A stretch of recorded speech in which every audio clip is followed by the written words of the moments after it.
बिस्मिल्लाहिर्रहमानिर्रहीम। अस्सलाम वालेकुम डियर स्टूडेंट्स, आज हम क्लास 9th चैप्टर नंबर 3 और टॉपिक है हमारे पास स्टेटस ऑफ वर्सेस यानी वर्सेस के मकाम को डिस्कस करेंगे। सबसे पहले हम देखते हैं कि viruses are at the border line of living and non living. Viruses और at the border line of living and non living. Viruses को जानदार और बेजान के दरमियान तस्वर किया जाता है, यानी कि वर्सेस जो होती हैं वर्सेस को लिविंग और नॉन लिविंग के दरमियान तस्वर किया जाता है, यानी कि ये लिविंग और नॉन लिविंग के इन बिटवीन होती हैं, क्योंकि इनमें कुछ करैक्टर्स जो है वो लिविंग ऑर्गेनिजम्स के होते हैं और कुछ करैक्टर्स जो है वो नॉन लिविंग के होते हैं। तो सबसे पहले हम देखते हैं कि इसके अंदर कुछ करैक्टर्स जो है वो नॉन लिविंग के होते हैं। इसमें सबसे पहला जो करैक्टर है उसका वो ये है कि due to their crystalline nature. अब जो क्रिस्टलाइन जो प्रॉपर्टी है बेसिकली ये नॉन लिविंग की होती है, ये लिविंग ऑर्गेनिज्म की प्रॉपर्टी नहीं है। इसी लिहाज से इनकी जो क्रिस्टलाइन नेचर होती है इस प्रॉपर्टी की वजह से इन्हें हम they are considered as a non living. देखें ये क्रिस्टल बिल्कुल ऐसे है जिस तरीके से हमारे पास जो नमक होता है ना, ये नमक की जो शेप है इस शेप को हम कहते हैं क्रिस्टल्स फॉर्म। तो जो क्रिस्टल्स फॉर्म है बेसिकली ये नॉन लिविंग की करैक्टरिस्टिक्स है, ये लिविंग ऑर्गेनिज्म की करैक्टरिस्टिक नहीं है। इसी लिहाज से हम वर्सेस को क्या कंसीडर करते हैं, नॉन लिविंग, यानी कि due to their crystalline nature they are considered as a non living. अब इसकी दूसरी जो नॉन लिविंग करैक्टरिस्टिक है वो ये है कि दे आर ए सेलुलर। देखें a mean without, cellular mean इनमें सेल्स नहीं होता। देखिए दुनिया में जितने भी जानदार होते हैं वो तमाम जानदार जो है वो सेल से बने होते हैं।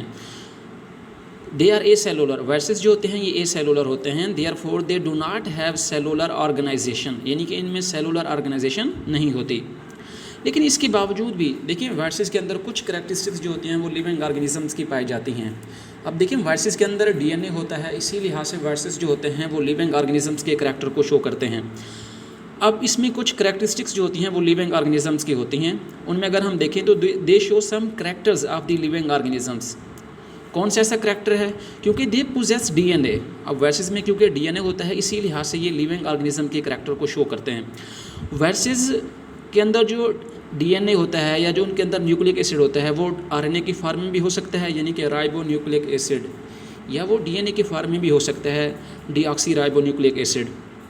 यानी तो इन आरएनए और डीएनए के बाहर जो है normally enclosed in a protein coat, यानी कि अगर हम इसको देखें तो ये हमारे पास क्या है, एक प्रोटीन कोट है।